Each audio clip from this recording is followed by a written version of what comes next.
Good evening, everyone, and welcome to this month's Data Bites, getting things done with data in government, supported this month by ADR UK. I'm Gavin Freegard, Associate at the Institute for Government, and it's wonderful to welcome you all this evening. Let's start in the traditional Data Bites way. Hands up if you've been to Data Bites before. Welcome back. And hands up if this is your first Data Bites. Welcome. Tonight, our 22nd event is a back-to-school special of sorts, with all our presenters speaking about data on children and young people. The start of a new Data Bites term brings all the excitement, anticipation and promise of a fresh start, and none of the dread of having forgotten your PE kit. May tonight's event bring you as much joy as a Cabinet Minister clubbing in Aberdeen. Let's start, as ever, with some housekeeping. We are on the record and are being live streamed, obviously. If you'd like to get involved on social media, you can use hashtag IFGDataBites and follow us on Twitter at IFG Events. And if you'd like to put questions to our speakers, you can do so using the Slido page you're almost certainly watching this on already. If you're not, follow the on-screen instructions.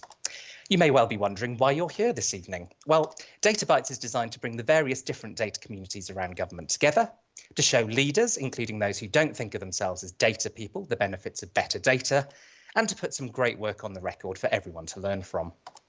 That's the why, now the how. You're going to be treated to 4 presentations on different data projects tonight. Each of those presentations will last for 8 minutes. Yes, just 8 minutes. There are 8 bits in a byte, hence 8 minutes in a data byte. After their presentation, each speaker will face 8 minutes of questions. Yes, 8 minutes. Make sure you get those questions in via Slido, and then we move on to the next speaker. So 4 presentations, each lasting 8 minutes and each followed by 8 minutes of questions. As you've heard, tonight is our 22nd event. You can watch the other 21 on the IFG website. Now, lots of historic things have happened since we last met.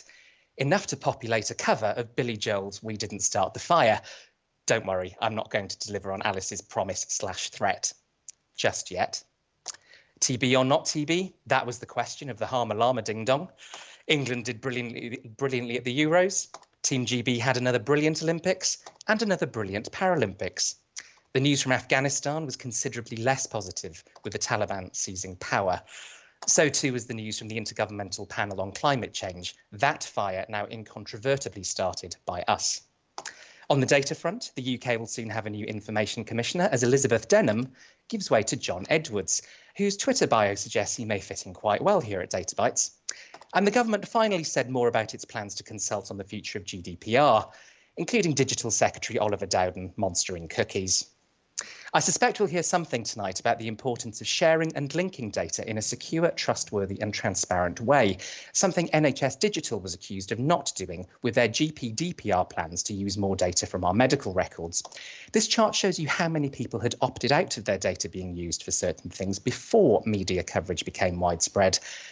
And this is what it looks like afterwards, nearly doubling to 3.2 million people, or 5% of the population, a valuable reminder of the importance of talking to the public about these issues. The IFG's also had a busy summer. Last week, we published a report by Lee Kane, former Director of Comms at Downing Street, on reforming the Government Communications Service. There's lots of interesting stuff in there, including this on data visualisation, something we take very seriously here at the IFG. In fact, tomorrow sees the publication of our latest parliamentary monitor. Here's a really interesting chart from it. Redacted not in homage to government freedom of information responses, but because it's still embargoed, so make sure you keep an eye out for that tomorrow. I've also had a busy summer, in between bouts of rocking back and forth in the corner waiting for DataBites to start back up again. A long-standing challenge around data in government has been to simply understand who's responsible for what and who's doing what, which we tried to map a few years ago. That's just the first page. There's more, much more. This summer, I've been working with the Open Data Institute to take that further. We're crowdsourcing a document of government organisations responsible for data and data-related initiatives. If you'd like to contribute, and we'd love you to, you can visit bit.ly/ODI datamap. Now, the document is already quite long, so I was trying to think of a way to summarise it, and, well, it's been 7 months since anybody sang at DataBites, so...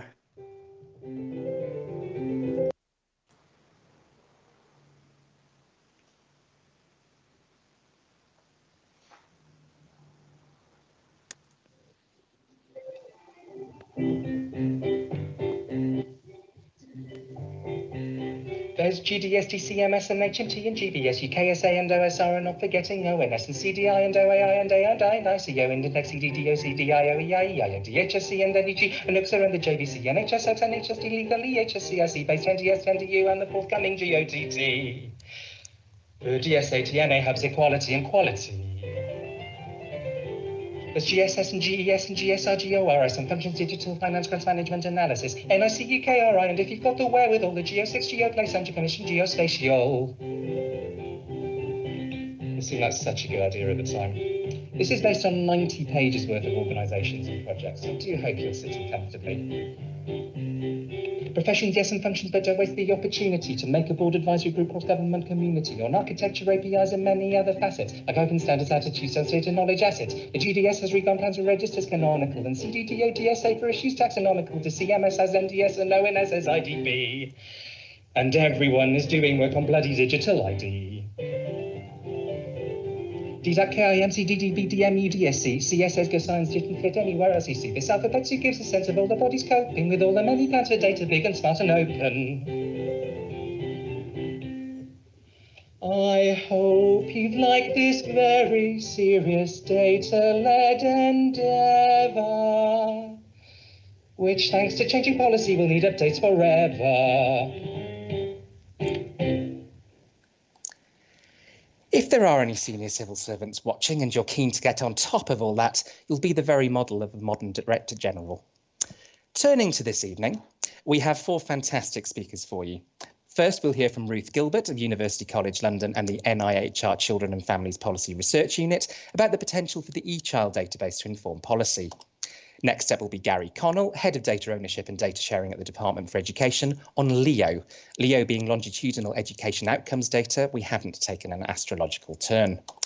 Then we'll hear from Morag Traynor, Professor of Child and Family Inequalities at Heriot-Watt University, on linking data to better understand children's lives and outcomes. And last but not least, we'll hear from Robert French of Cardiff University on children and young people with type 1 diabetes, data linkage beyond health. Assuming I've not quit for a lucrative musical comedy career or been sacked in the meantime, Data Bites will be back on Wednesday 6th of October and then Wednesdays 3rd of November and 1st of December. We're only able to continue Data Bites thanks to the generous support of our partners. So we're very grateful to ADR UK, Administrative Data Research UK, for supporting tonight's event. This is the record 4th Data Bites they've supported. If you might be interested in sponsoring an event and beating their record, you can email my colleague Pritesh. And if you're doing something interesting with data in government and would like to speak or know someone who should, drop me a line. As ever, we'll be having some virtual drinks after the event. Please do join us. We'll put these details up again later, but link is bit.ly/db22drinks, password IFGDB22, all case sensitive. That's my introduction out of the way. So let's kick off with our first speaker, Ruth Gilbert. Ruth, over to you.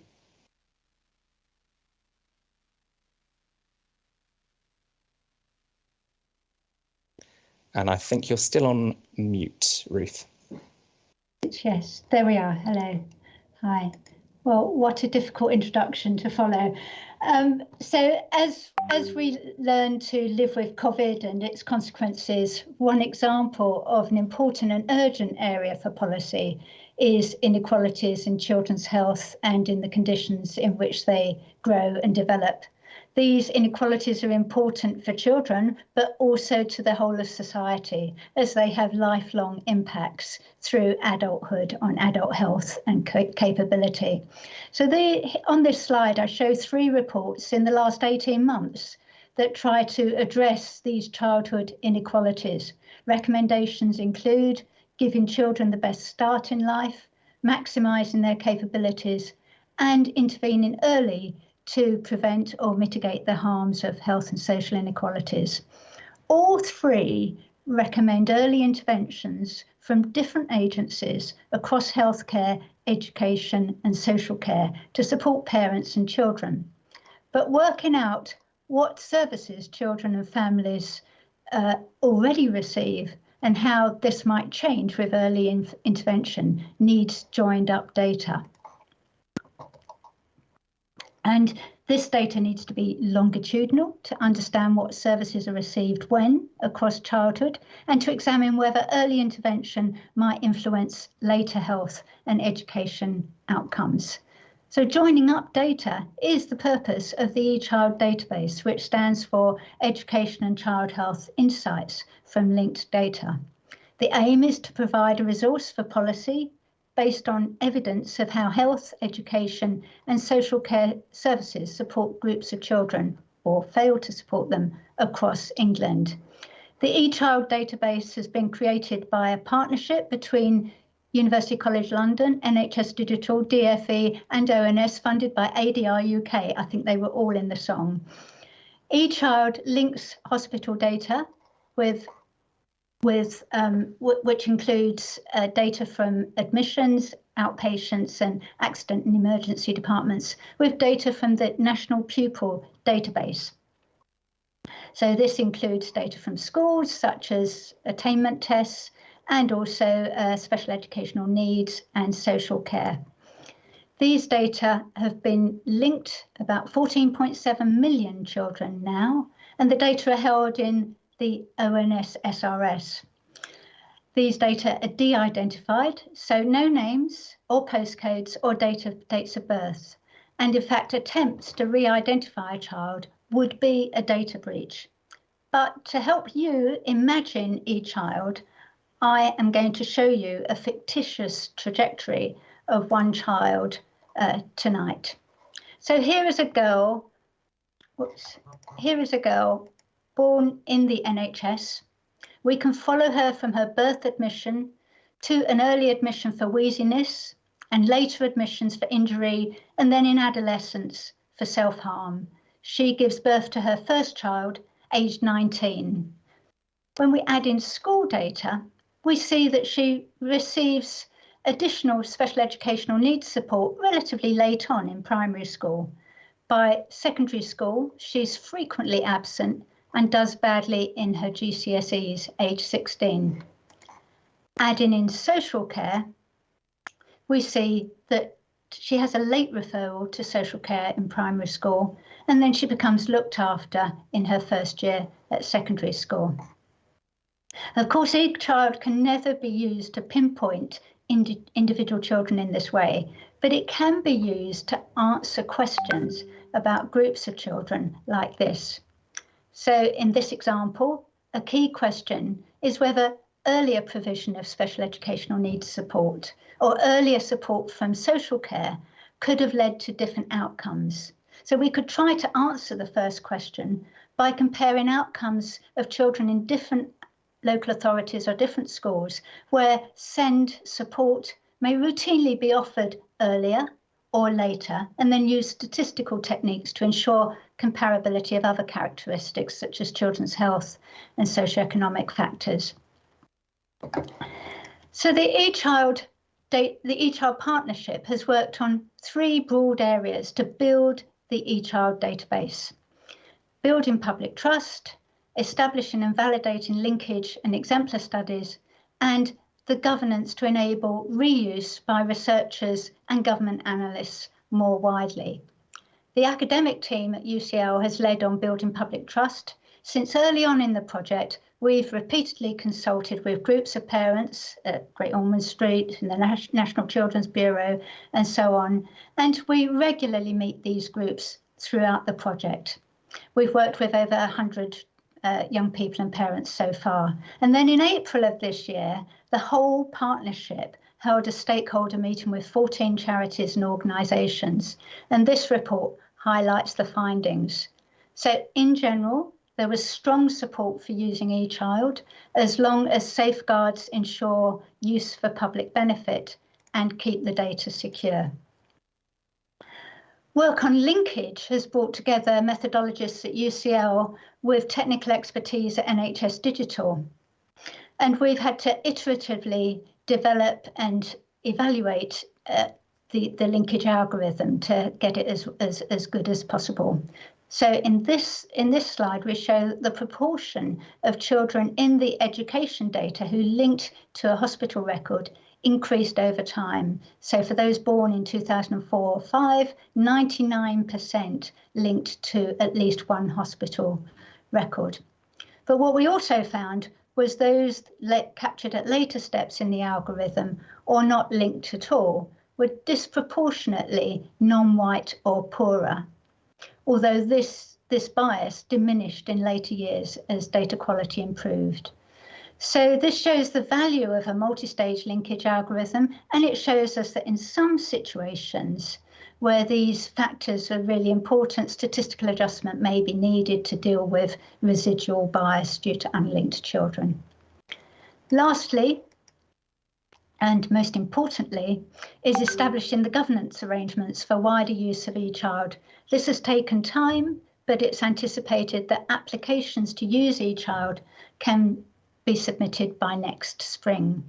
The Department for Education and Gary Connell's team, who's going to be following me in a moment, will be major users of eChild, and they'll be using it for planning and monitoring their services. But we expect users also from other parts of government and across the research community for a wide range of purposes. But the test all of these will have to meet is that they're primarily for public benefit and will benefit healthcare and education. So just to finish, what are the lessons for how to get things done with data for government? I think 3 points here. Making the same data available across government and academia is good for building public trust. There's often strong support for academic research, often involvement of charities, and diverse data users create diverse opportunities to involve the public, widen understanding of how it's used, and thereby increase transparency and trust. Secondly, the academic partnership with government brings complementary expertise and capacity, sharing of insights, methods and tools, and is therefore more productive and innovative. And lastly, it's never job done. Opportunities for enhancing eChild will constantly evolve as new data sets and technical advances emerge, and that in building those into the eChild dataset will benefit from a partnership approach. Thank you. Thank you very much indeed, Ruth. A few acronyms in there I didn't manage to fit into the introduction. Thanks for getting us off to such a great start. And just a reminder to everyone, lots to dig into there. Please do submit your questions via Slido. I'm going to kick off with a question, Ruth. You talked quite a lot about the sort of public trust, the public engagement, the different partnerships between sort of academia, government, public, other organisations. How do you sort of approach building those relationships on an ongoing, dynamic basis? So in different ways. Often it's working with small groups and trying to make sure that those reflect diverse opinions. So for instance, this Saturday I'll be working with a group of young people, all of whom will have a disability, and through to other groups from schools and from healthcare. That's one way. Raising awareness and doing things like our stakeholder event is another way. And I think having a good website and that encourages dialogue. I think it's really important to be responsive to the audience, and of course to be talking to charities and pressure groups that have concerns. Fantastic, thank you. And in fact, Mary Alice Doyle has asked, could you say a bit more about your consultation process? Did you set up a panel with a fixed group? Was it more one-on-one consultation meetings?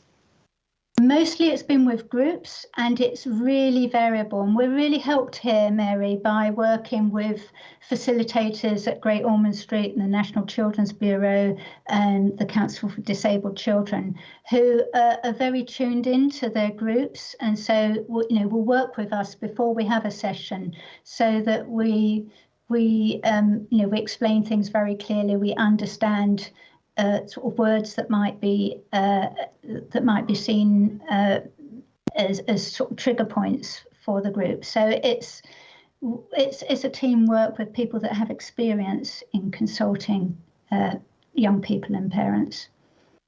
Fantastic, thank you. We've got a question from Anonymous who says, thank you for not singing. Thank you for that, Anonymous, and not even being brave enough to give your real name. They ask, is eChild a census of every child in England or a sample, and at what level? And if so, why was that level chosen? And they also ask, DfE allows journalists access to the National Pupil database. Would you reject such access? Right, so I think on my second slide or third slide, it said all children in England. So that's one of the key points about this, is we're able to look across all services in every local authority for children born from the mid-90s onwards. So it's not a sample, it's all children. So that will obviously grow as time goes on. In terms of what who will be able to access the data, then it has to meet that test that I mentioned at the end, which is the use for public benefit, and will it benefit healthcare and education? So those are the tests, and who exactly will be administering this. Of course, the data is owned by NHS Digital and the Department for Education, but it may well be administered by the Office for National Statistics, so they may be dealing with those applications. Excellent, thanks, Ruth. We've got another question from another Anonymous who says, great presentation, Ruth. Again, back on the sort of engagement point, can you say a bit more about how your engagement with children, families and charities has informed the research being done using the eChild database? Thank you, that's a really good question. So it tells us right from the start, one of the things that was fed back to us was, we started discussing what it meant to have de-identified data. How would you feel if people could re-identify you? So that was clearly a no-go area, and particularly a no-go area in terms of education or schools being able to see to see your health data. So people that knew you in schools, seeing your health data was a no-go area, even though sometimes information about your health may well be helpful for the school. So that was very clear early on. That's one way that it helped. Another way that it helps is, for instance, there's many outcomes we can be looking at in schools, but one of the things that has been very emotional and clearly important to young people and their parents is the ability to participate in school. And that means absences are a really important thing when you're looking at how children's health affects their schooling. And great sense of unfairness, actually, when pupils feel penalised or unfairly treated when they might be unwell but not have a proper diagnosis to kind of justify, tick the box that they can be absent from school. So that clearly raises lots of emotions, and it's very common. Fantastic, thank you. We've got a few questions which I'll wrap together, asking about whether particular data is included. So Anonymous asks, does the database include early years education and 2-year-old review data? We've got somebody else asking, does it include data from further education colleges? And does the data include information on types of social care placements of looked after children? So are any of those sort of included in? Okay, so early years, yes, if it's in the public sector, not the 2-year-old, not the 2.5-year-old check, not the further education, so not the individual learner record. And I think that's a really important area that we should look at in enhancement. And I've run out of the other one. What's the other one? So we had placements for looked after children. We had, yeah. Yeah, so it includes the children's social care records, so the longitudinal records of placements, each episode of care, and the type of placement, yes, that's there, and the child in need data, so contacts, referrals, and assessments and interventions from social care. Brilliant, thank you. We've got just about a minute and a half left and some brilliant questions that I'm not going to get around to. One that I can is from Heather Neat. Do you have enough data sharing legislation to capture the full range of data you need? That has been, so working through aligning these legal pathways from Department for Education and NHS Digital has been a struggle. and has taken time, but it has been done. And for these data that I've spoken about today, we've achieved it for the uses for UCL at the moment to undertake these exemplar studies, evaluate the linkage and so on. And we're very confident that we will achieve it for unspecified wider uses for research by next spring. So the answer is yes. Brilliant. And a great question to finish on from Simon Dennis at SAS UK. The use of diverse stakeholders has clearly been effective. The ability to reuse within governed bounds is a big benefit. So how do we make this more prevalent across evidential data sets for policy? So tricky. I mean, to be honest, I think it's taken years. And one of the important advantages when we went to HDR UK for funding for this is that we'd already developed a feasibility project that I showed you the linkage evaluation on of 4 one-year cohorts. And that meant we had a precedent of doing the technical linkage as well as the governance procedures. So I think that workup was really important, but it was years of our time. Brilliant. And sadly, we've only got 8 minutes of time, so apologies to people whose questions I wasn't able to put to Ruth. But Ruth, that was fascinating. Thank you for getting the evening off to a wonderful start. Thank you. Thank you. And seamlessly, we flow into the next presentation, which is from Gary Connell at Department for Education. Over to you, Gary.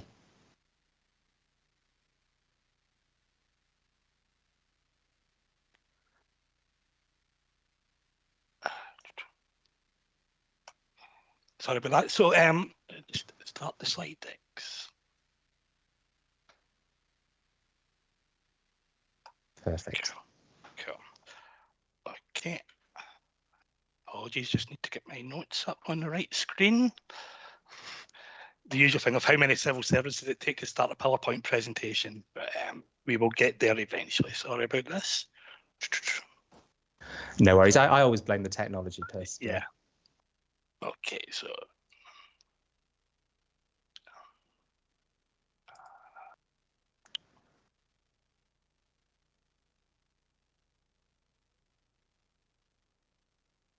okay, might not be the best one, but we will go with this view because I think this one will be working. So apologies for that, and thank you, Gavin, and thank you for everyone for the opportunity to speak to you tonight. So just in the short amount of time I've got, I've probably wasted 30 seconds of trying to navigate Teams. I won't bore you too much about talking about myself, but just to quickly introduce myself, I'm Gary Connell, and I'm the Head of Data Ownership and Data Sharing within the Data Directorate of the Department for Education. So in terms of what I'm going to chat to you about tonight, the idea is just to give you a very brief overview of data sharing within DFE and to highlight some of the work that we've been doing to widen access to the longitudinal educational outcomes of the LEO dataset.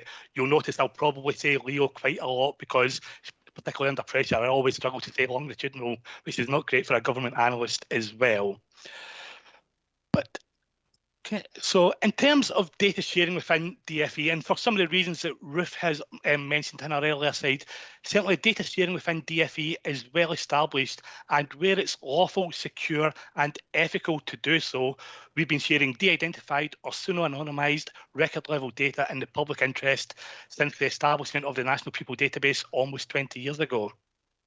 So I don't think we can sort of overestimate sort of the importance of DFE, and in fact is all ensuring that all uses of our data are lawful and secure. But where that can be achieved, DFE remain fully committed to working with partners both across government and also the wider research community to do all we can to improve the evidence base surrounding what works in education and children's services. So this includes, amongst many other things that we've sort of done, the establishment in autumn 2018 of the Office for National Statistics Secure Research Service, or the SRS, as our default route for safely sharing access to de-identified extracts of DFE data. So in terms of what is the Longitudinal Educational Outcomes Dataset, or LEO, LEO is essentially a cross-department LinkedIn data set, which links benefits, employment and earnings data from the Department for Work and Pensions and HMRC with education data from DFE and the devolved administrations. This linking has created a highly valuable and actually well sought after de-identified personal level administrative data set, which allows us to chart the progression and outcomes of learners and the educational routes that they follow into the labour market. So the LEO dataset allows us to do many things in the public interest, including, but not limited to, providing richer information to enable students and parents to perhaps make more informed education and career choices, as well as obviously providing a stronger and robust evidence base to support things like government decision making, policy development and policy evaluation. So there's a lot of people a lot smarter than me within DFE and certainly also on this call who will be able to talk through some of the LEO analysis which has been done to date for a lot longer than the 8 minutes I have available tonight. So sort of what I'm attempting to do here is just sort of to give a few slides to give some examples of the art of the possible when considering LEO data. So the link on this slide takes you to the DFE's Explore Education Statistics service, where through our statistical dissemination platform, we publish open data to support all of our official and national statistic releases to give users access to more information and in a format sort of readily suited to secondary analysis. It's probably useful just to caveat as well that this the Explore Education Statistics Service and the dissemination platform is only sort of aggregated data. It's effectively the data that we publish, but you are able to build your own sort of breakdowns or your own sort of tables from that. So as a couple of examples of what's possible from LEO, the table on the left here shows earnings of graduates by ethnicity 1, 3, 5 and 10 years after graduation, and the table on the table on the right, which is a personal favourite of mine, shows the earnings of graduates by subject studied 5 years after the graduation. So, for example, this graph on the right, depending on your motivation, could be useful for prospective students when considering their education and career choices. Obviously, for example, sort of if you wish to you'll sort of see, maybe not unsurprisingly, sort of medicine and dentistry, which is the entry sort of in the bottom, the very bottom of that table. That's where you can see the median earnings for that are sort of quite higher than perhaps some of the other sort of subjects studied. Although obviously as well, this is actually one of the limitations of LEO as well. It should always be remembered that there's many more outcomes than sort of salaries and sort of medium salaries, but I think it's useful for illustrative purposes.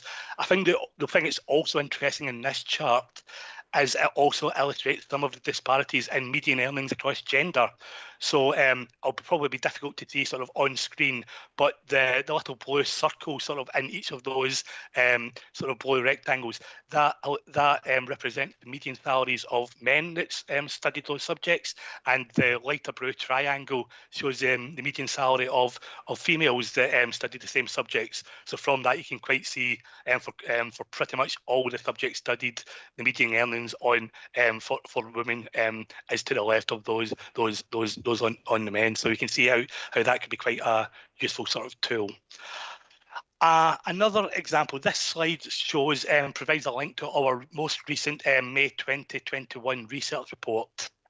So whilst the examples I've selected for this slide are quite basic and hopefully quite easy to understand, they do not do this research report justification, because that report actually spans to, I think it's almost 90 pages with a sort of wide range of breakdowns and some really interesting analysis. But again, just to illustrate a little bit of the art of the possible, the graph on the left compares median earnings for people split between their eligibility for free school meals. So again, this is showing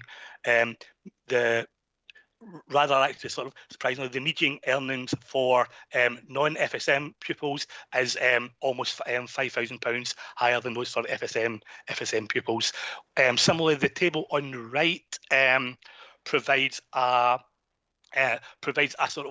breakdown of labour market outcomes, again 15 years after graduation, and it shows how that can vary by vary by region. Again, these things probably aren't things that people will be surprised to see from their experience of society, but actually just sort of having sort of data that demonstrates these, and hopefully easy to understand, sort of does sort of show, I suppose, the art of the possible with something like Leo. So, as I sort of mentioned, Leo is a massively powerful sort of data asset. The previous slides and the publications referenced are only a very small part of what's possible in terms of comparing outcomes for people over time with different educational experiences or pathways. So I don't have time to go through all of these key analytical questions, but just to very quickly pick a couple. The first question talks about understanding the links between location, mobility and outcomes to better understand whether those at similar education levels who are more mobile experience better outcomes than perhaps those who are less mobile. And again, sort of, I use the terminology better outcomes very loosely in that context. And similarly, question 10, which is probably actually quite important in the current environment, considers whether the skills that people are required for key sectors, whether we have sort of enough people sort of studying those types of areas. So very briefly, in terms of how you can access Leo, Leo is one of the first projects in government to provide Digital Economy Act enabled access to a multi-department linked data set for use by researchers across government and beyond. Applications to access Leo were opened in July this year and can be made via the Office for National Statistics Research Accreditation Service. And there's a few links in this slide for further information if people want to do that. And then just very finally, but I think sort of probably Ruth's earlier presentation sort of illustrates sort of some of these points, but I just wanted to highlight Leo is only one example of the work being done by DfE with regards to widening access to cross-government data for research in the public interest. So this slide includes a few other examples, including the e-child project, which Ruth has covered, which I'll be more than happy to cover in a bit more detail if anyone wants to ask any follow-up questions on those. So I think thanks all for your time, and I will hand back over to Gavin for questions. Thank you very much indeed, Gary. And just a reminder to everybody watching, you had some brilliant questions for Ruth. We've already got some great ones coming through for Gary, but you can use Slido, on which you're hopefully watching us, to put questions to Gary. So I think, Gary, if you're able to turn your camera back on, we'll be able to see you properly. It should be coming. There we are. Excellent. So the first question is from Sam at Med Confidential. Good evening to you, Sam. He says an ICO audit found DfE's handling of the National Pupil database was unlawful. What did DfE get wrong and what's been done about it? And how would DfE tell parents if recipients got identifiable data on their children? Okay, I think it's useful to clarify. The report didn't say that DfE's handling of the National Pupil database was unlawful. There were certainly lots of things that DfE can do better, and the department are acknowledging that, and we're working very closely with the ICO sort of to address the concerns that have been raised sort of in 2020. The Department for Education will reporting into Parliament the actions we're sort of taking on these things. So it's probably sort of not for me to sort of to go through the lists of actions and sort of I suppose the list of recommendations that the ICO sort of have required the department to do, but certainly sort of DfE acknowledge some of the issues that have been raised, and we are working closely with the ICO to address those things. But it should be sort of noted, as I sort of mentioned, the amount of sharing that DfE do safely and very well as also being acknowledged by sort of ICO. So yes, definitely things we can do better, but it's not a wholesale fail of the department's processes in that area. Thanks. We've got a question from Emma Gordon as well from ADR UK, a former DataBytes presenter herself. Good evening, Emma. Great presentation, Gary. Can you give an example of how research using Leo has been used to inform government policy, whether that's at UK level or devolved level? Cool.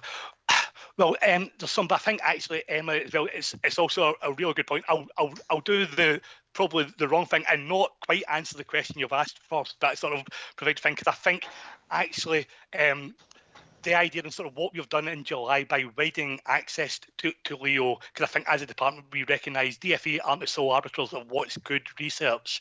So actually I think widening that access and some of those sort of key analytical questions that we'd like to see answered, they don't have to be answered by DFE, but I think that can even sort of help Leo be sort of even sort of more sort of value. But I think there's even things like looking into sort of qualifications and who's studying the correct things for maths and sort of science teachers and sort of informing sort of thinking sort of in those areas. There's sort of stuff like that. The key thing are a good power of Leo as well, but obviously it takes time because the longitudinal nature of it. And so, for example, sort of Leo will be really interesting and sort of really valuable when we consider the impact on of COVID sort of on those outcomes. But obviously sort of in terms of natural human experiments, those will take sort of 5-10 years until people in school sort of now are sort of hitting sort of the labour market. So it's informed sort of certain areas sort of today, but I think it will be far more powerful as sort of time sort of goes on, and as we can sort of more sort of trigger sort of more use and sort of better sort of analysis of it. We will sort of acknowledge probably sort of at the moment it's powerful, but it's probably been underutilised, which is part of the thing why widening and access is so important.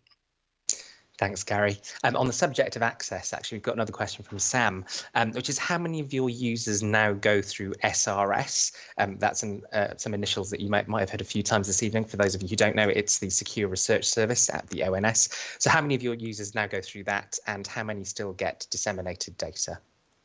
Cool. Well, and again, it's one of these things. There's different ways to sort of to split these things up, but in terms of overall numbers, I don't have the exact numbers to head, but it's 60% plus go through the SRS, but a large proportion of the ones that don't will be sort of cross-government sort of data shares. Will be providing data sort of directly to other government departments that they might have to link to their own sources to fulfil sort of those purposes, and other sort of things like to set up sort of sampling frames to do sort of research sort of groups. So the numbers are increasing sort of over sort of time, but sort of at the moment it's 60%, approximately sort of two-thirds are going through the SRS route, but sort of as SRS default, and there has to be justified reasons why they can't go through that route, and in most cases it's because the nature of the data is the type of data that can't really be handled within the SRS environment. Great, thank you. We've got just over 3 minutes left, so time for some more questions. If you want to submit them, we've got one from Simon Dennis again at SAS UK. Fantastic presentation, Gary. How do well-intentioned technology providers engage to offer expertise or technical support without tainting the goodwill upon which these projects depend? He's put in brackets, no commercial use, just wanting to support progress and help as part of putting back into the community. It's definitely sort of an interesting question. I think certainly sort of something we would be sort of happy to explore and perhaps sort of understand sort of a bit more of detail. Certainly, for example, in the Leo environment, what we did and what we launched in July was certainly iteration one sort of making the Leo data available. So that's a standalone sort of data set sort of on its own. As you say, there's certainly there'll be tight controls, but we're certainly sort of more than sort of happy to discuss and sort of see sort of if there is things that can sort of happen to support that. But as we say, because it will be handled under by the ONS under the Digital Economy Act, there will be sort of tight sort of barriers and sort of expectations before anyone will be given any access to it. They would sort of have to be met. And one of these, we'll say quite a lot, and you'll probably hear in the rest of the night, in the public interest, benefit society. Those things will always have to be demonstrated. Thanks. On your final slide, you were talking about some of the other projects that DFE is doing with data, and obviously quite a lot of other government departments involved in that. So a similar question to the one I put to Ruth earlier, which is how do you sort of approach building those relationships across government, sort of legally, culturally, organisationally?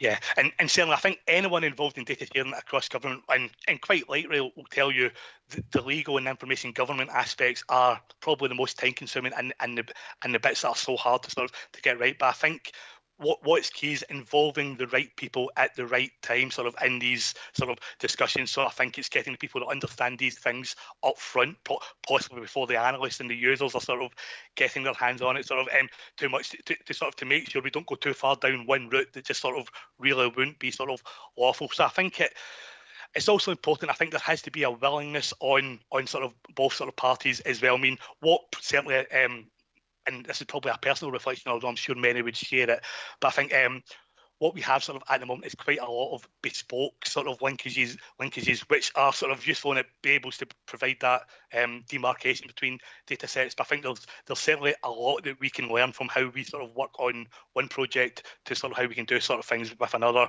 So for example, certainly within DFE, what we have done and come up with in Leo and sort of the way that we're managing that through the ONS Research Accreditation Service and the Digital Economy Act is stuff that perhaps we'll be looking to do with a bit more of our sort of DFE data as well. So I think it's just willingness to participate, and I think sort of willingness to learn from others and sort of not necessarily reinvent the wheel sort of at all times, but just sort of making sure we think everything through.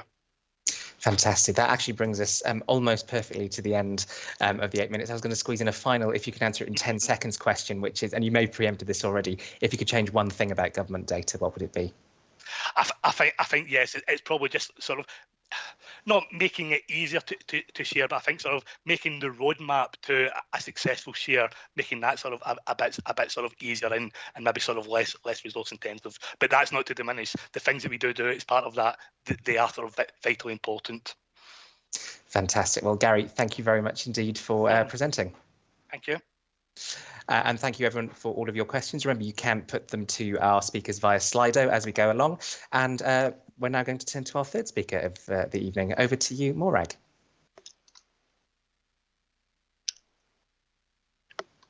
Hello, and thank you. That's me sharing my slides, I believe. And thanks for having me here this evening. I'm Morag Traynor, and I am Professor of Child and Family Inequalities at Heriot-Watt University and part of the Scottish Centre for Administrative Data Research. I lead on the work programme called Understanding Children's Lives and Outcomes.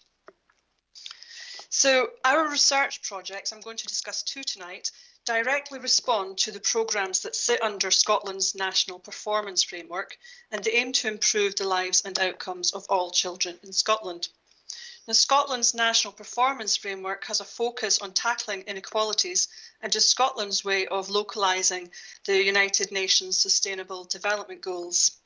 The National Performance Framework has a core strand on children and young people, which strives for an environment where children can grow up loved, safe and protected and can reach their full potential, as can be seen in the flower petal at 5 o'clock on the diagram, the one with the teddy bear. So under our Understanding Children's Lives and Outcomes research strand, we have two research projects currently in train.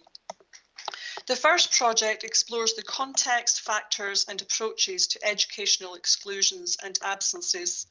It investigates the impacts of absences and exclusions on children and young people's exam qualifications and post-school destinations. It explores the role of family characteristics and circumstances, including, for example, material poverty and factors associated with poverty, such as unemployment and disability, on their exclusions and absences. And it examines the variation between schools and local authorities themselves in their practice in relation to exclusions and absences. For example, we will be able to match individual schools on key characteristics and look at the differences or similarities in their rates of absences and exclusions, and also for particular groups of children, e.g. those with a disability or from a different ethnic background. So school identities will be unknown to the research team. It's not the aim of the research to name and shame schools or to create league tables. Rather, we would be able to comment on patterns of similarity and difference, which could lead to a qualitative exercise to understand those differences in greater depth. And this will allow us to explore the extent to which it is the school level practice, rather than the demographics of the catchment area or the characteristics of the family per se, that make the difference to absences, exclusions and subsequent educational outcomes. So this project will not only be useful for policy and practice in Scotland, but also across the UK more broadly. There's been marked divergence in the practice and policy of school exclusions between Scotland and England, for example. Whereas permanent exclusions in Scotland have almost been eliminated, they were down to 5 single cases in 2015-16.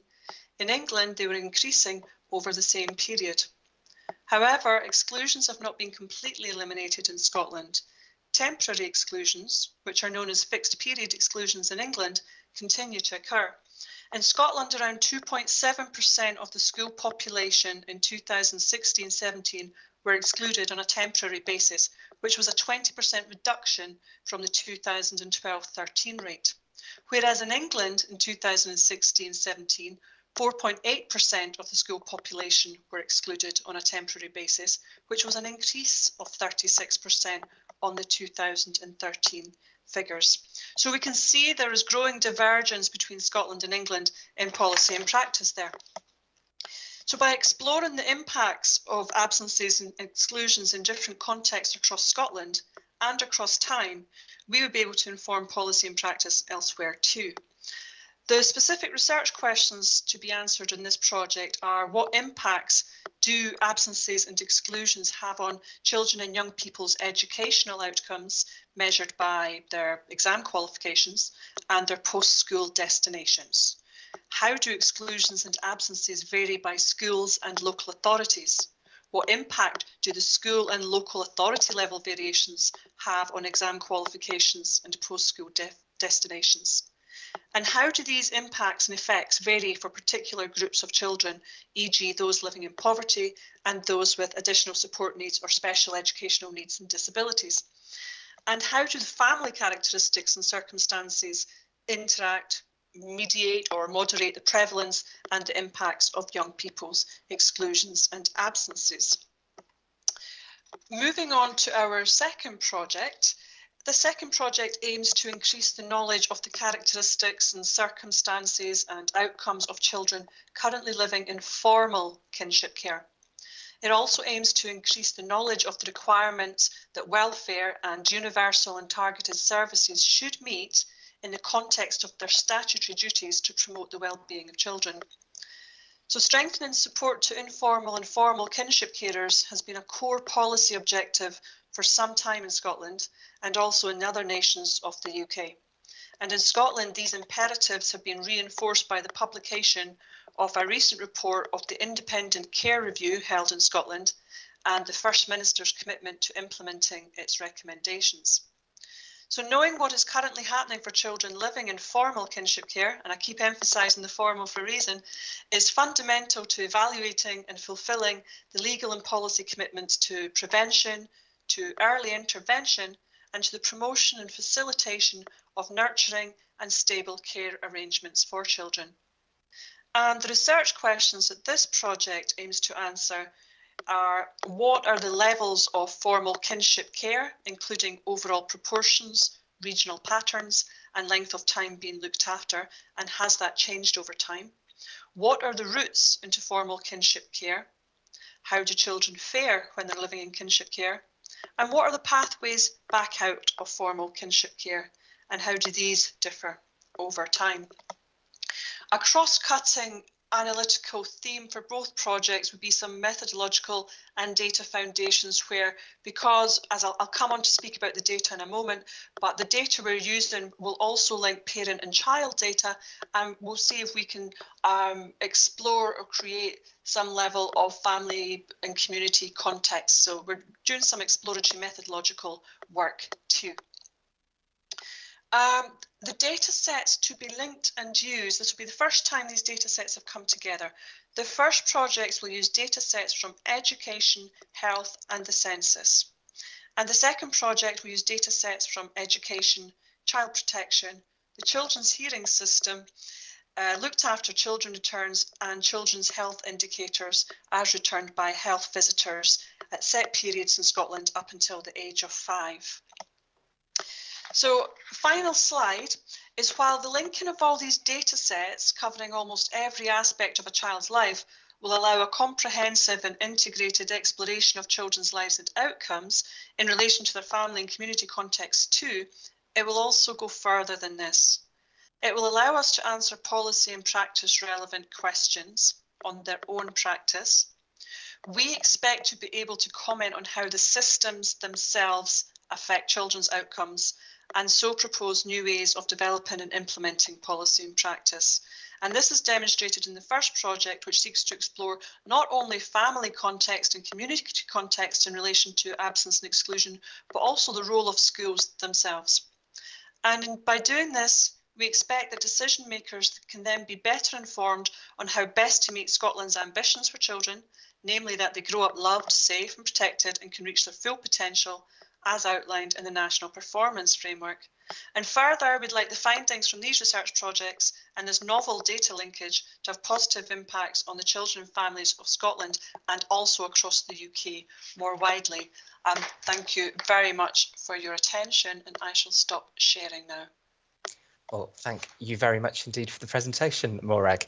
And to everybody watching, you can put your questions to Morag. We've already got some coming in. Do use Slido, lots to dig into there. In fact, I'm going to start with a question from Rich Thompson. He says, given that this feels very much like a multi-agency situation, how have you approached brokering some of the data exchanges and shares required? Eek, that's what I would say. The fact that I am presenting what I will do rather than what I have done is probably a good way of starting to answer your question, that this has been 2 years in the making. The communications, because each of those data sets has a different data owner, and having each data owner have buy-in to what the project is about. However, it does come under the auspices of ADR Scotland itself, and the Scottish Government are a partner in that. So we have the statistics body at the Scottish Government also as a partner in this. So there has been buy-in from all the agencies, but it's taken time. It's not been a very quick process.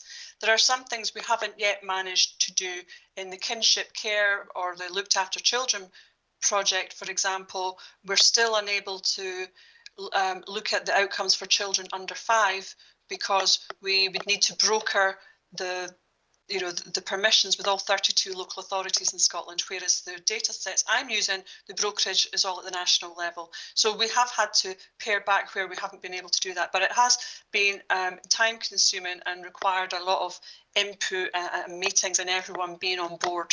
So not easy at all. Thank you very much. I think this question follows on quite nicely from that one, actually, which is another one from Simon Dennis. Often the maxim is as much data as possible, but this is in part due to historic scarcity or poor quality, or because data adequacy is often discovered post-acquisition. Sometimes complexity is introduced with huge data sets. Is Scotland well placed with 4 to 5 million population versus, say, the UK at closer to 70? I'm not sure whether the comparison makes much difference. As for data quality, that we have, I think there's a couple of things that make it easier for Scotland. The fact that we have a unique identifier in our health data sets, what we call the CHI number or Community Health Index, means it's easier for us to link health data, and I think our linkages, I don't know whether they're of a higher quality, because Ruth's presentation showed that the eChild linkage is extremely high quality at 99%. So, and the Scottish data sets, our linkage would be in the 90s too. So I think as these processes and algorithms improve, I don't think that the quality is necessarily an issue between the two countries. Excellent, thank you. And Rich says, thanks for your answer. Great effort, clearly. We've got another question from Emma Gordon as well. Really enjoyed your presentation, Morag. Will you be able to assess how children's outcomes differ between kinship care and formal looked after care situations? Yes, we shall. That's one of the things we will be able to do. We'll be able to see how it differs across different experiences of being in care. What we can't do is look at the informal kinship care or work out what proportion of children are being looked after by family who may have very different outcomes. I believe there's an identifier for informal kinship care in the census, but we'll be using census data from 2011, and because the majority of children who are taken into care are young, we won't be able to pick that up very sensitively. In the coming years, with the next census, I'm hopeful that we can even pick up on informal kinship care, which for me would be a more, well, not more important, but an equally important comparator. But yes, we will be able to compare with other forms of care. Yeah. Excellent, thanks. We've got about 4 minutes left, a nibble as part of the bite, if you will, so please do keep your questions coming. One from me, you sort of mentioned, and this is a very Institute for Government geeking out on performance management frameworks question. You mentioned a couple of sort of frameworks at an international as well as a national level. To what extent have those helped shape your work, and how does that affect the sort of political interface of your work, if you like? Yeah, excellent question, Gavin. It has shaped these projects because these projects are devised in collaboration with people in government to answer policy relevant questions to the Scottish Government and beyond. We've had communication with the Department for Education too, for example.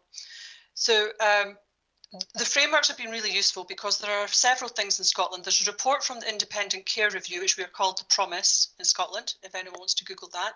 And that has very strong recommendations about care experienced children. And then we have the attainment challenge for education. We have the strong policy drive to reduce exclusions and not to exclude children. We have the PACE, which is about performance for care experienced children. So these are all sitting underneath the performance framework in Scotland, and our projects very much are working with the policy people in government who guide those frameworks and who work with those frameworks. So it's been very collaborative with government in that sense. Excellent, thank you. Another question from Mary Alice Doyle, a methodological question. You talked about looking at the role of schools and community. What methods do you use to identify those local school level impacts? Well, we haven't started the analysis yet because we don't have the data yet. The data we hope we'll have in a couple of months' time. But I'm thinking, and if you have expertise in this area, you could please inform us. We're thinking that something like propensity score matching of indices of schools and characteristics of schools to try and match this similar and different types of schools based on rurality, size, role, free school meal entitlement, deprivation, proportion, different religion, ethnicity, etc., and to do propensity score matching to look at the rates and levels of absence and exclusion. That's yeah. I'm happy to take advice if people think other methods would also be worth trying. Brilliant. People should definitely get in touch if they have ideas. What do you think success looks like for these projects, ultimately? There's a few things I'm particularly interested in that I'm not sure I will be able to adequately answer. One of the things, it also relates back to what Ruth was saying about e-child when she was talking about the importance of child absence on their schooling and the importance of looking at children's health and the impact on their absences in their schooling.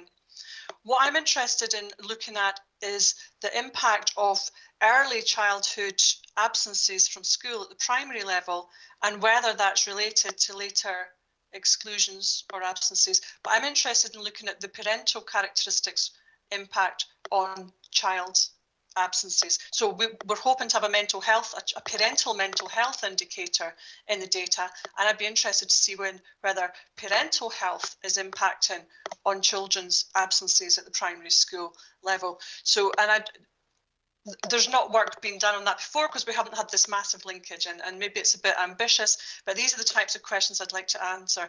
So success would look like, at the moment, a lot of the research on exclusions is focused on the individual pupils, their characteristics, their families, their ethnicity, where they live, how poor they are, how many children are in the family, etc., etc. And there's very little thought given, do children have an equal experience within the school setting? Are all schools the same? Are they even? Are they equal in how they treat all children? And the answer is bound to be no. So if we could find, not that I want to find something dreadful, but if we could find variations and just inform the practice to highlight that there may be variations in the system rather than expecting to always fix the pupil or the family, then I think that would be success. Should policy and practice then affect change, that would be absolutely fantastic. But perhaps just drawing attention to it in the first instance would be success for me. Perfect. In fact, the perfect note on which to end from our third speaker. Thank you very much indeed, Morag. Thank you. That brings us to our final presentation of the evening. Rob, over to you.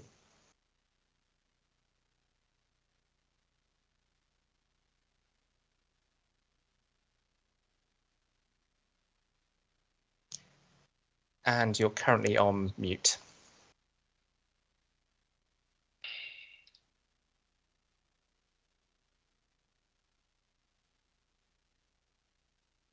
Excellent.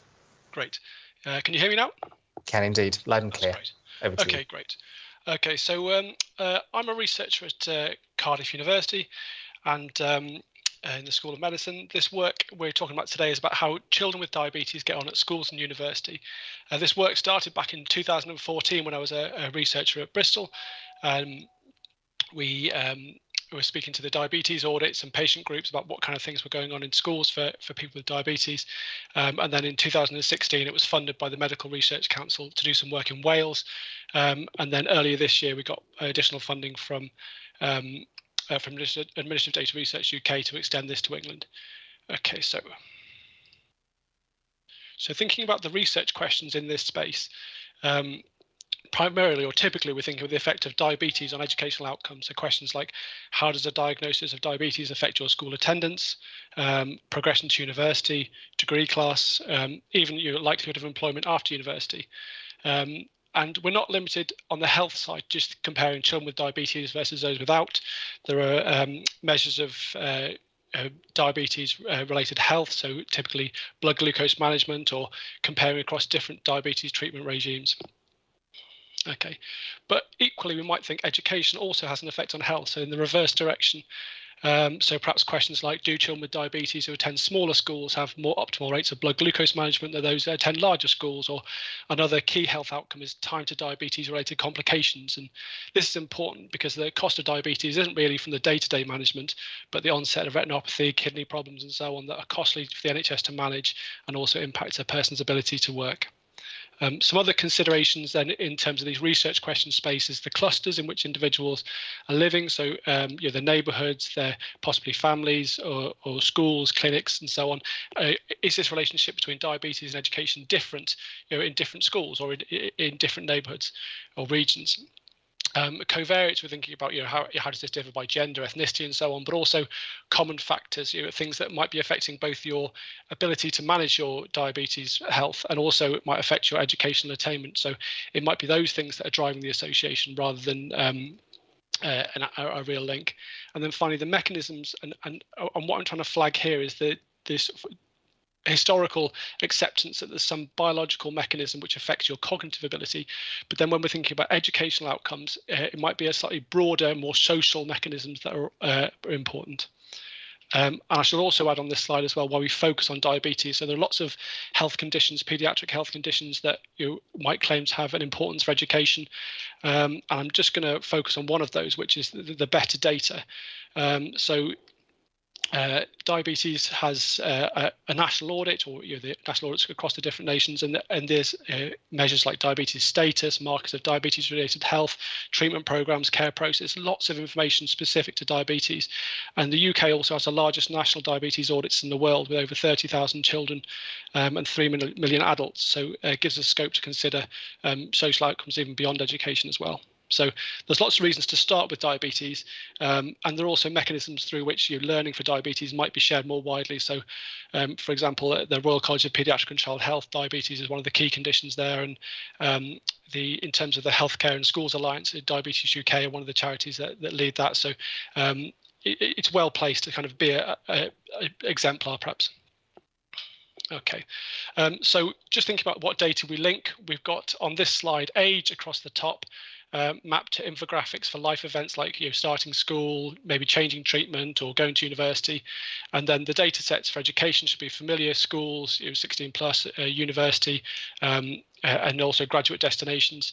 And then alongside that, we've got the diabetes data. So from the point of diagnosis up to age 16, each year you'll be contributing information to the National Paediatric Diabetes Audit. And then as you transition to adult care, you'll move into the National Diabetes Audit. And so these present a longitudinal picture of your sort of diabetes related health and other measures over time. Okay.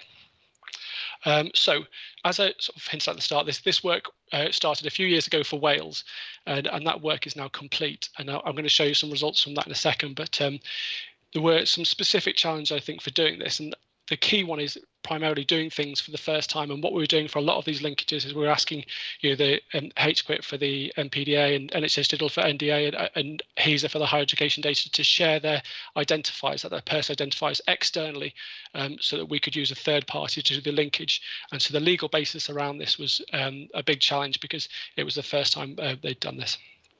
Okay, so like I said, we've completed this for Wales, and I'm just going to show you one sort of slide of results. And these are both to show the value of the data, but also to get some sense of, why perhaps we might need to continue and extend this for England. Okay, right. So what have we got? On the vertical axis, we've got attainment at age 16.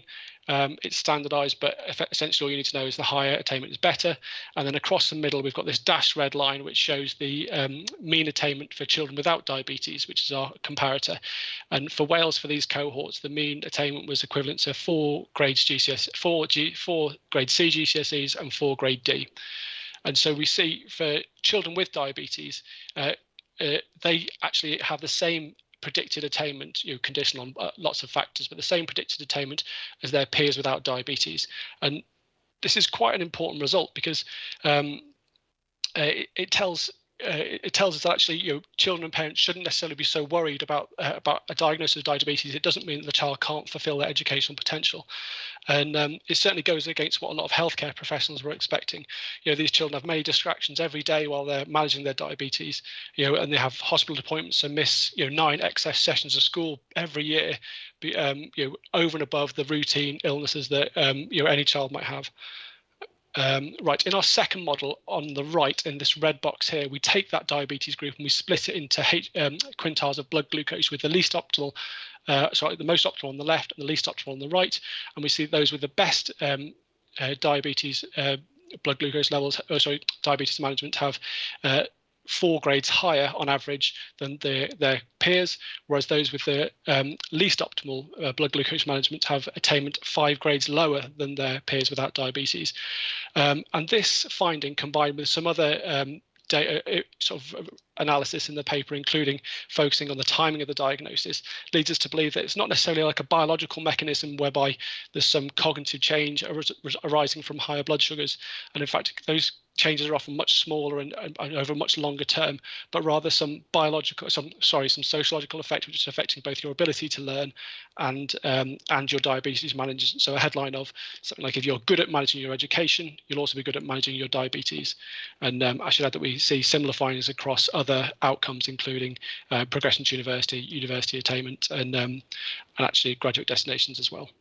Okay, so if we've got these great results for Wales, why do we need to then extend this to England? So I'll just conclude by saying justifying us going ahead for that. So firstly, the current approvals only go up to 2017, and treatment options for diabetes, particularly pump and continuous glucose monitoring, are changing things all the time. So we want to know just not what effect these are having, but who is accessing them. Is it differed by education?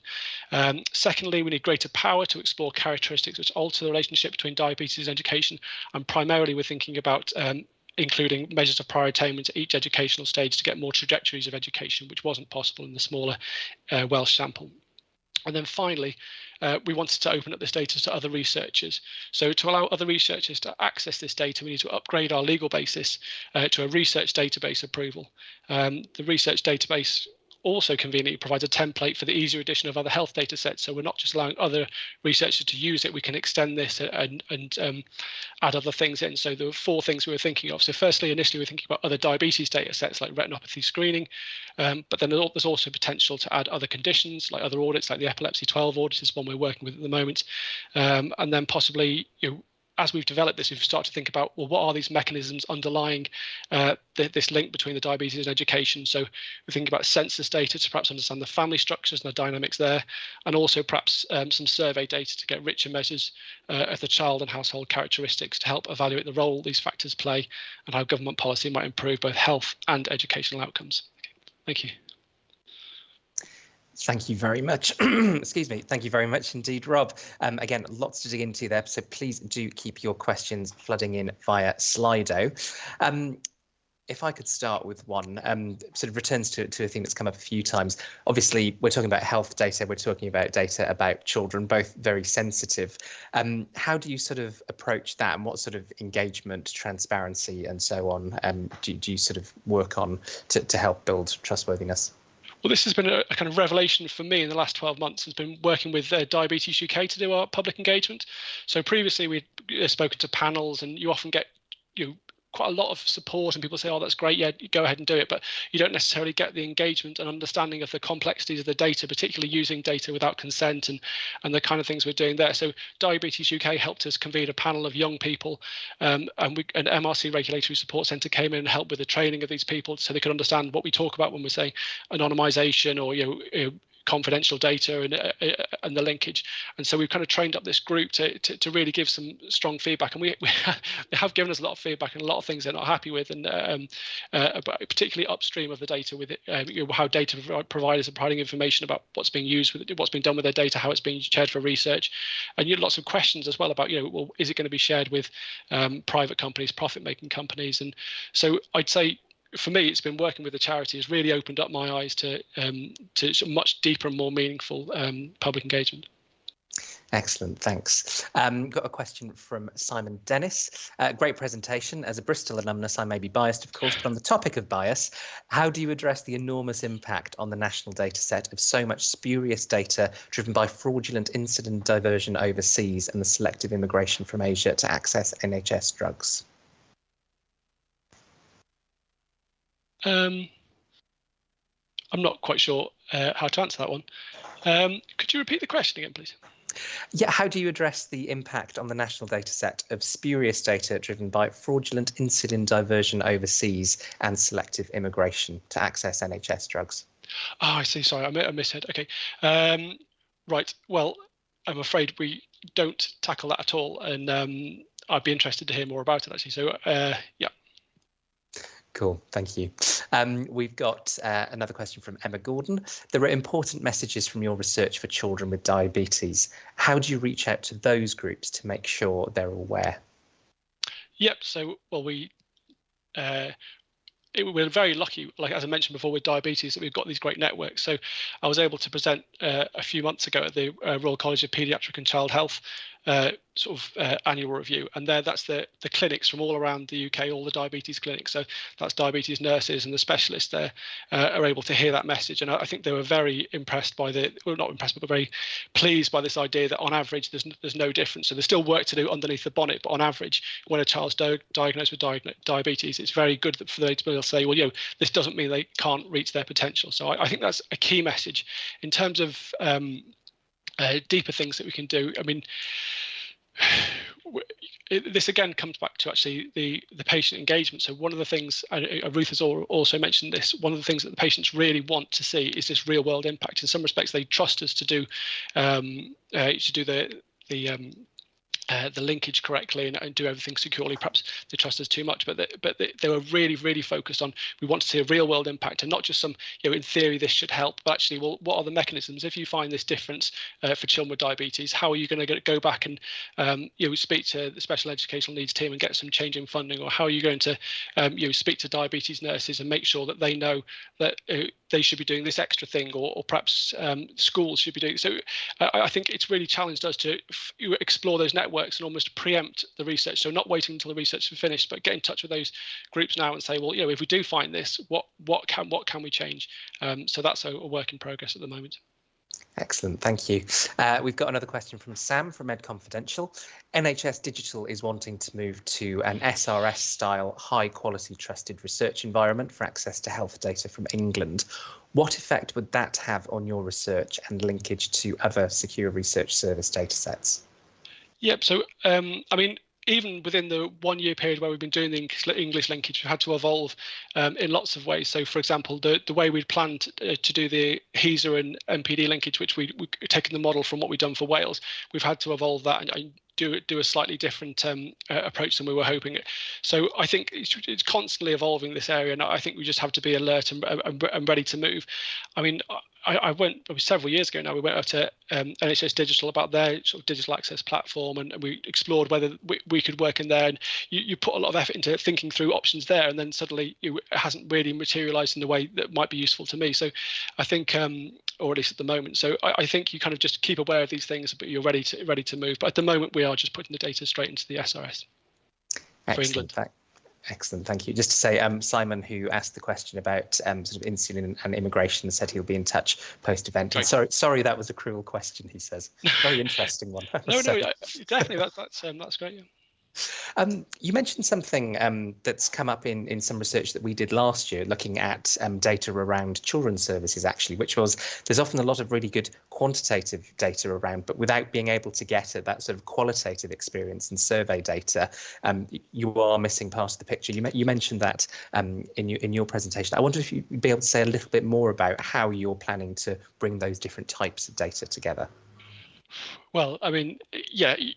Even within data linkage, you have to be so specialized and so focused on doing one particular thing. Are you going to be evaluating the linkage, or you're doing some of the models, and are you going to focus on higher education? So it's very difficult to cover all of these things in a quantitative linkage thing, never mind thinking about qualitative or whatever, or all these other approaches. I mean, we do speak to qualitative researchers, we read the papers, and we do get a lot of this back through Diabetes UK, and so that feeds into the policy work we've been trying to do from this, and also the public engagement that they're sort of bringing a lot of that real world experience. So maybe not maybe not academic qualitative research, but certainly